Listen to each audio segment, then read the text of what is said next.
നമസ്കാരം. ഇന്നത്തെ നമ്മുടെ ഈ ഒരു വിശകലനത്തിലേക്ക് സ്വാഗതം. നമ്മൾ ഇന്ന് വിദ്യാഭ്യാസ ഗവേഷണത്തിന്റെയും സ്റ്റാറ്റിസ്റ്റിക്സിന്റെയും ആ ഒരു ലോകത്തേക്ക് ഇറങ്ങിച്ചെല്ലുകയാണ്. അതെ. നിങ്ങളുടെ മുന്നിലുള്ള ഈ വിവരങ്ങൾ ഇത് ശരിക്കും ഒരു യൂട്യൂബ് ക്ലാസ്സിൽ നിന്നുള്ളതാണ്, കൂടുതലും UGC നെറ്റ് പരീക്ഷയ്ക്ക് വേണ്ടിയുള്ളത്. പക്ഷേ ഇതിലെ ആശയങ്ങൾ ആർക്കും, അതായത് ഗവേഷണം എങ്ങനെയാണ് നടക്കുന്നതെന്ന് മനസ്സിലാക്കാൻ താൽപ്പര്യമുള്ള ആർക്കും പ്രയോജനപ്പെടും. തീർച്ചയായും. അപ്പോൾ നമ്മുടെ ഇന്നത്തെ ലക്ഷ്യം എന്താണെന്ന് വെച്ചാൽ, ഈ ക്ലാസ്സിലെ ചിലപ്പോൾ കുറച്ച് സങ്കീർണമായി തോന്നാവുന്ന ആശയങ്ങളില്ലേ, അതിനെ ഒന്ന് ലളിതമാക്കുക. അതെ. എന്താണ് ഗവേഷണം, അതിന്റെ രീതികൾ, പിന്നെ സ്റ്റാറ്റിസ്റ്റിക്സിന്റെ പങ്ക്, ഇതൊക്കെ നമുക്കൊന്ന് വേർതിരിച്ചെടുക്കാം. അപ്പോൾ ഗവേഷണം, റിസർച്ച് എന്ന വാക്കിൽ നിന്ന് തന്നെ തുടങ്ങാം അല്ലേ? റീ പിന്നെ സെർച്ച്. റീ എന്ന് പറഞ്ഞാൽ വീണ്ടും, സെർച്ച് എന്നാൽ തിരയുക. അപ്പോൾ വീണ്ടും വീണ്ടുമുള്ള ഒരു തിരച്ചിൽ. പക്ഷെ ഇത് വെറുതെ എന്തെങ്കിലും ഗൂഗിളിൽ തിരയുന്നത് പോലെയല്ലല്ലോ. അതെയല്ല, അതാണ് പ്രധാന വ്യത്യാസം. ഇതൊരു സാധാരണ തിരച്ചിലല്ല, മറിച്ച് ഒരു ലക്ഷ്യത്തോടെ, ഒരു ചിട്ടയായ രീതിയിലുള്ള അന്വേഷണമാണ്. ഒരു സിസ്റ്റമാറ്റിക് അപ്രോച്ച്. അതെ, സിസ്റ്റമാറ്റിക്. പുതിയ അറിവ് കണ്ടെത്താനോ അല്ലെങ്കിൽ നിലവിലുള്ള അറിവിൽ എന്തെങ്കിലും പ്രശ്നങ്ങളുണ്ടെങ്കിൽ അത് പരിഹരിക്കാനോ കാര്യങ്ങൾ മെച്ചപ്പെടുത്താനോ ഒക്കെ വേണ്ടിയുള്ള ഒന്നാണ്. അപ്പോ ഈ ചിട്ടയായ എന്നതിന് ചില സ്വഭാവങ്ങൾ ഉണ്ടാകുമല്ലോ. എന്തൊക്കെയാണ് ഒരു നല്ല ഗവേഷണത്തെ ശരിക്കും വേർതിരിക്കുന്നത്? നല്ല ചോദ്യമാണ്. ഒന്നാമതായി, ഇതൊരു ക്രമബദ്ധമായ സമീപനമാണ്, സിസ്റ്റമാറ്റിക് അപ്രോച്ച്. അതായത് കൃത്യമായ ഘട്ടങ്ങളുണ്ടാകും, ഒരു പ്ലാൻ ഉണ്ടാകും. എന്താണ് ലക്ഷ്യം, ആരെയാണ് പഠിക്കുന്നത്, അങ്ങനെയുള്ള കാര്യങ്ങൾ. അതെ, ലക്ഷ്യം, സാമ്പിൾ, എന്ത് ടൂൾസ് ഉപയോഗിക്കും, എന്ത് ഫലം വരാൻ സാധ്യതയുണ്ട് എന്നൊക്കെ ഒരു ഏകദേശ രൂപരേഖ മുൻകൂട്ടി ഉണ്ടാക്കും. തോന്നിയ പോലെ ചെയ്യാൻ പറ്റുന്ന ഒന്നല്ല ഇത്. ഓക്കെ. പിന്നെ ഗവേഷകന്റെ ഒരു നിലപാട് വളരെ പ്രധാനമാണെന്ന് കേട്ടിട്ടുണ്ട്. അതായത് വ്യക്തിപരമായ ഇഷ്ടങ്ങൾക്കൊന്നും സ്ഥാനമില്ല എന്നത്. ഒബ്ജക്റ്റീവ് ആയിരിക്കണം അല്ലേ? വളരെ ശരിയാണ്. യുക്തിസഹവും വിമർശനാത്മകവുമായ ചിന്ത, ലോജിക്കൽ ആൻഡ് ക്രിട്ടിക്കൽ തിങ്കിങ് അത്യാവശ്യമാണ്. ഗവേഷകൻ ഒരു തരത്തിലുള്ള പക്ഷപാതവും കാണിക്കാൻ പാടില്ല, അൺബയസ്ഡ് ആയിരിക്കണം. എന്റെ അഭിപ്രായത്തിൽ എന്നതിനപ്പുറം. അതെ, കണ്ടെത്തലുകൾക്കാണ് പ്രാധാന്യം. കിട്ടിയ ഫലം നമുക്ക് ഇഷ്ടപ്പെട്ടില്ലെങ്കിൽ പോലും അത് സത്യസന്ധമായി റിപ്പോർട്ട് ചെയ്യണം. ഡാറ്റയിൽ ഒരു കൃത്രിമത്വവും കാണിക്കാൻ പാടില്ല. അതാണ് സുതാര്യത എന്ന് പറയുന്നത്. ഈ കണ്ടെത്തലുകൾ മറ്റൊരാൾക്ക് ചെയ്തു നോക്കിയാൽ ഇതേ ഫലം കിട്ടുന്നോ? തീർച്ചയായും. അത് വളരെ പ്രധാനപ്പെട്ട ഒന്നാണ്. അതിനെയാണ് പുനരാവിഷ്കരിക്കാനുള്ള കഴിവ്, റെപ്ലിക്കബിലിറ്റി എന്ന് പറയുന്നത്.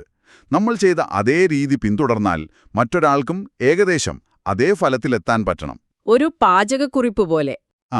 ഏകദേശം അതുപോലെ. നല്ലൊരു റെസിപ്പി ആര് ഫോളോ ചെയ്താലും ഏറെക്കുറെ ഒരേ രുചിയുള്ള വിഭവം കിട്ടുമല്ലോ. അതുപോലെയാണ്. അപ്പോഴാണ് ആ കണ്ടെത്തലിനൊരു വിശ്വാസ്യത വരുന്നത്. പിന്നെ നമ്മൾ പറയുന്ന കാര്യങ്ങൾക്ക് പ്രായോഗികമായ തെളിവിന്റെ, എംപെരിക്കൽ എവിഡൻസിന്റെ പിൻബലം വേണം. ഊഹാപോഹങ്ങൾ പോരാ. ഒബ്സർവേഷൻസ്, ഡേറ്റ, ഇതിൽ നിന്നായിരിക്കണം കണ്ടെത്തലുകൾ. അതെ, വസ്തുനിഷ്ഠമായിരിക്കണം. ഒബ്ജക്റ്റീവ്. ഈ സ്വഭാവങ്ങളൊക്കെ മനസ്സിലായി. ഇനി ഒരു ഗവേഷണം എങ്ങനെയാണ് നടക്കുന്നത്, അതിന്റെ ഒരു പ്രോസസ്, ഘട്ടങ്ങൾ ഒരു തുടക്കക്കാരന് മനസ്സിലാക്കാൻ പറ്റുന്ന രീതിയിൽ ഒന്ന് പറയാമോ? പറയാം. ഇത് ശരിക്കും ഒരു യാത്ര പോലെയാണ് നമുക്ക് കാണാൻ പറ്റുന്നത്. യാത്രയുടെ ലക്ഷ്യം തീരുമാനിക്കൽ, ഐഡന്റിഫൈ ടോപ്പിക് ആൻഡ് ഒബ്ജക്റ്റീവ്സ്. എങ്ങോട്ട് പോകുന്നു, എന്തിനു പോകുന്നു? അതെ, എന്തിനെക്കുറിച്ചാണ് പഠിക്കുന്നത്? ഉദാഹരണത്തിന് ഓൺലൈൻ വിദ്യാഭ്യാസം കുട്ടികളുടെ പഠനത്തെ എങ്ങനെ ബാധിക്കുന്നു എന്നതാവാം വിഷയം. എന്തുകൊണ്ട് ഈ പഠനം? എന്തൊക്കെയാണ് ലക്ഷ്യങ്ങൾ, ഒബ്ജക്റ്റീവ്സ്? ചിലപ്പോൾ ഒരു ഊഹമുണ്ടാവാം, ഹൈപ്പോത്തീസിസ്, എന്ത് കണ്ടെത്താൻ സാധ്യതയുണ്ടെന്ന്. ആ വാക്കുകൾക്കൊരു കൃത്യമായ അർത്ഥം കൊടുക്കണ്ടേ? ഓൺലൈൻ വിദ്യാഭ്യാസം എന്നൊക്കെ പറയുമ്പോൾ. തീർച്ചയായും. അതാണ് പ്രവർത്തനപരമായ നിർവചനം, ഓപ്പറേഷണൽ ഡെഫിനിഷൻ. ഈ പഠനത്തിൽ ആ വാക്കുകൊണ്ട് എന്താണ് ഉദ്ദേശിക്കുന്നതെന്ന് വ്യക്തമാക്കണം. വഴി ചോദിക്കൽ, റിവ്യൂ ഓഫ് റിലേറ്റഡ് ലിറ്ററേച്ചർ. മുൻപേ പോയവർ. അതെ, ഈ വിഷയത്തിൽ മുൻപ് പഠനങ്ങൾ നടന്നിട്ടുണ്ടോ, അവർ എവിടെ വരെ എത്തി? ഇത് ചെയ്യുന്നത് എന്തിനാണെന്ന് വെച്ചാൽ നമ്മൾ വീണ്ടും അതേ കാര്യം ചെയ്ത് സമയം കളയുന്നത് ഒഴിവാക്കാം. മുൻപഠനങ്ങളിലെ വിടവുകൾ കണ്ടെത്താം. നമ്മുടെ യാത്ര എവിടെ തുടങ്ങണമെന്ന് തീരുമാനിക്കാം. ഓക്കേ. മൂന്നാമത്തേത് യാത്രാ പദ്ധതി തയ്യാറാക്കൽ, റിസർച്ച് മെത്തഡോളജി. ഇതാണ് ശരിക്കും പ്ലാനിംഗ് സ്റ്റേജ്. എങ്ങനെയാണ് യാത്ര ചെയ്യുന്നത്? ഏത് തരം ഗവേഷണം, ഡിസൈൻ, ഡാറ്റ, അതെല്ലാം ഇവിടെ വരും. ഗവേഷണത്തിന്റെ തരം, ടൈപ്പ്, പുതിയ തിയറി ഉണ്ടാക്കാനാണോ അതോ നിലവിലുള്ള പ്രശ്നം പരിഹരിക്കാനാണോ? ഗവേഷണ രൂപകൽപ്പന, ഡിസൈൻ, പഴയ കാര്യമാണോ ഇപ്പോഴത്തെ അവസ്ഥയാണോ അതോ പരീക്ഷണമാണോ? സമീപനം, അപ്രോച്ച്, അംഗങ്ങളാണോ ക്വാണ്ടിറ്റേറ്റീവ്, വിവരണങ്ങളാണോ ക്വാളിറ്റേറ്റീവ്, അതോ രണ്ടും ചേർന്നതാണോ മിക്സ്ഡ്? ആരെയൊക്കെയാണ് പഠിക്കുന്നത്? സാമ്പിൾ, എങ്ങനെ ഡേറ്റ ശേഖരിക്കും? ടൂൾസ്, കിട്ടിയ ഡേറ്റ എങ്ങനെ വിശകലനം ചെയ്യും? സ്റ്റാറ്റ്സ്. ഇതൊക്കെ ഇവിടെയാണ് തീരുമാനിക്കുക. ഒരു ബ്ലൂ പ്രിന്റ് പോലെ. അതെ. നാലാമതായി, യാത്രയിലെ കണ്ടെത്തലുകൾ അപഗ്രഥിക്കൽ, ഡേറ്റ അനാലിസിസ്. ശേഖരിച്ച് ഡേറ്റയെ അർത്ഥവത്താക്കുന്ന ഘട്ടം. സ്റ്റാറ്റിസ്റ്റിക്കൽ ടെസ്റ്റുകൾ ഉപയോഗിച്ചോ അല്ലെങ്കിൽ വിവരണങ്ങളെ വിശകലനം ചെയ്തോ ഒക്കെ ചെയ്യാം. ടിങ് ആൻഡ് റെഫറൻസസ്. കണ്ടെത്തലുകൾ, നിഗമനങ്ങളൊക്കെ കൃത്യമായി രേഖപ്പെടുത്തുന്നു. നമ്മൾ ഉപയോഗിച്ച എല്ലാ സോഴ്സുകളും, റെഫറൻസസ് ലിസ്റ്റ് ചെയ്യണം. ഇത് വളരെ വ്യക്തമായി. ഈ മെത്തഡോളജി തീരുമാനിക്കുമ്പോൾ ഗവേഷകന്റെ ഒരു അടിസ്ഥാന കാഴ്ചപ്പാട്, പാരഡൈംസ് എന്ന് കേട്ടിട്ടുണ്ട്. അത് ഈ പ്രോസസ്സിനെ എങ്ങനെയാണ് സ്വാധീനിക്കുന്നത്? പാരാഡൈം എന്ന് പറയുന്നത് ഒരു ലോകവീക്ഷണം പോലെയാണ്. നമ്മൾ ലോകത്തെ നോക്കിക്കാണുന്ന ഒരു ഫ്രെയിംവർക്ക്. ഗവേഷകന്റെ അടിസ്ഥാന വിശ്വാസങ്ങൾ എന്താണ്, യാഥാർത്ഥ്യം എന്താണ് എന്നതിനെക്കുറിച്ചുള്ള കാഴ്ചപ്പാട്, ഇതെല്ലാം പാരാഡൈമാണ്. ഇത് മൊത്തം ഗവേഷണത്തെയും സ്വാധീനിക്കും. പ്രധാനമായിട്ടും ഏതൊക്കെയാണുള്ളത്? പ്രധാനമായിട്ടും നമുക്ക് രണ്ടെണ്ണം നോക്കാം.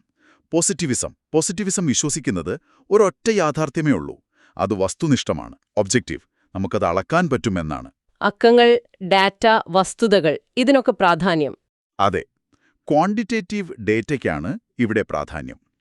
സയന്റിഫിക് രീതികളൊക്കെ ഇതിന്റെ ഭാഗമാണ്. ഉദാഹരണത്തിന്, ഒരു പുതിയ മരുന്ന് ഫലപ്രദമാണോ എന്ന് ടെസ്റ്റ് ചെയ്യുന്നത് പോസിറ്റിവിസ്റ്റ് സമീപനമാണ്. ഓക്കെ. മറ്റേതോ? മറ്റൊന്ന് ഇന്റർപ്രറ്റിവിസമാണ്. ഇവിടെ യാഥാർത്ഥ്യമെന്നത് ഓരോ വ്യക്തിക്കും വ്യത്യസ്തമായിരിക്കും. അത് സബ്ജക്റ്റീവാണ്.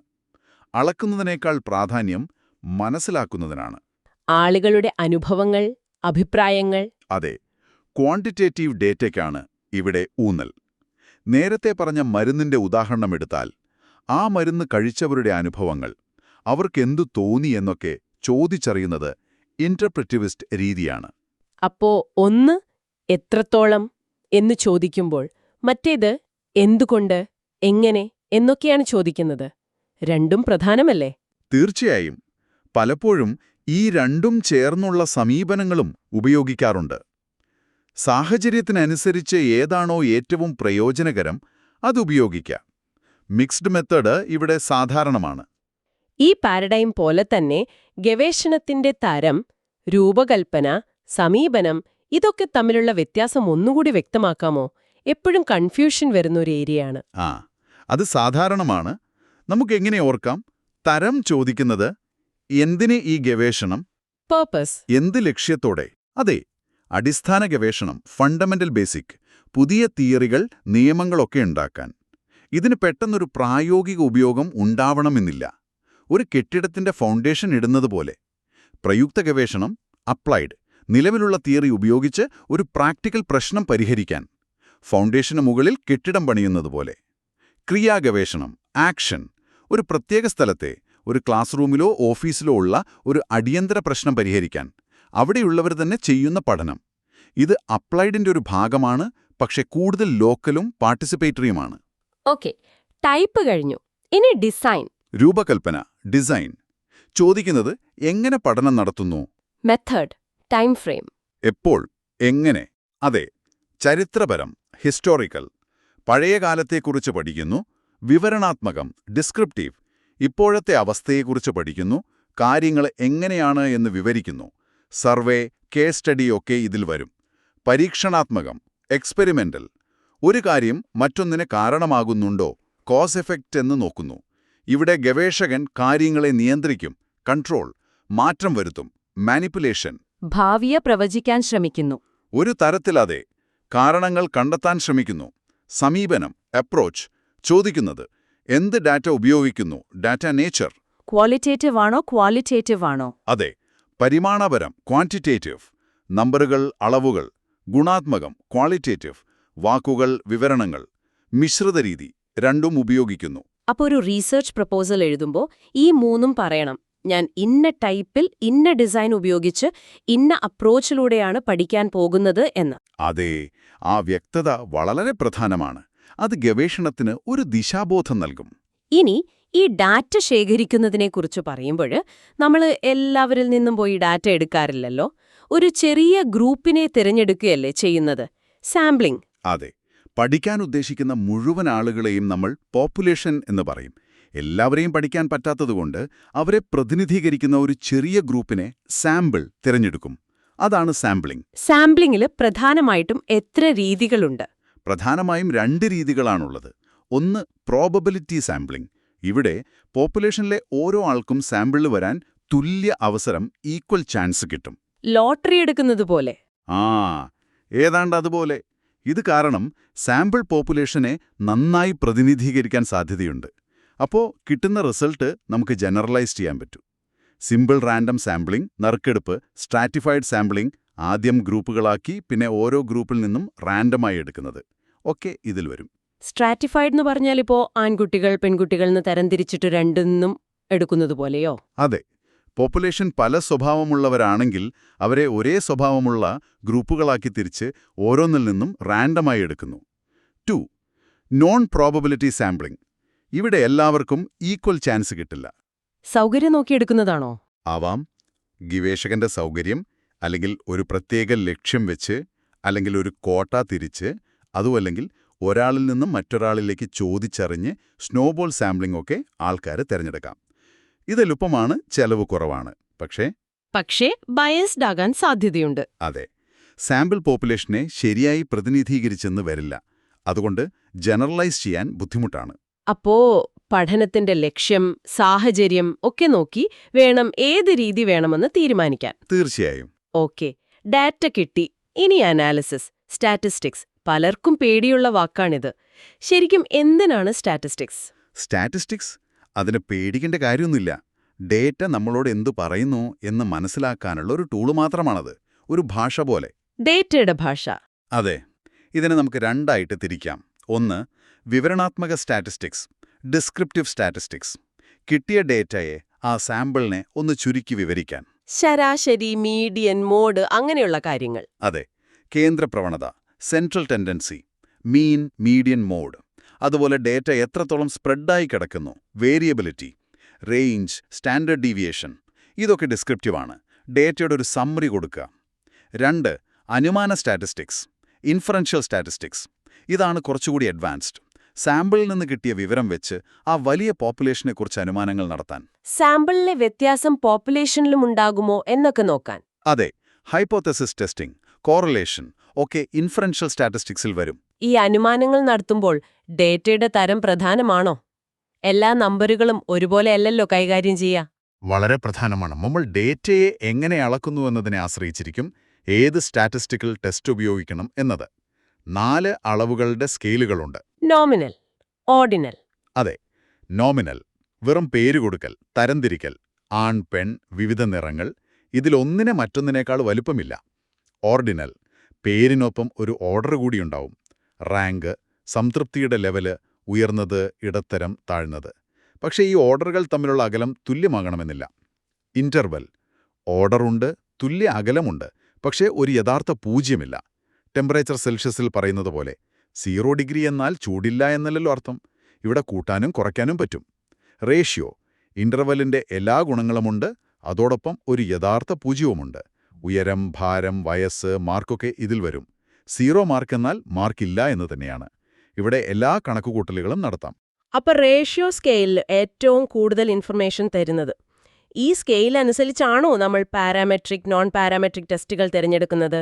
അതെ, സാധാരണഗതിയിൽ ഡേറ്റ ഇന്റർവൽ അല്ലെങ്കിൽ റേഷ്യോ സ്കെയിലാണെങ്കിൽ, പിന്നെ ആ ഡേറ്റ ഒരു നോർമൽ ഡിസ്ട്രിബ്യൂഷൻ പാലിക്കുന്നുണ്ടെങ്കിൽ, അതായത് ആ ബെൽ ഷേപ്പിലുള്ള കർവ് പോലെ ഡേറ്റ വിതരണം ചെയ്യപ്പെട്ടിട്ടുണ്ടെങ്കിൽ.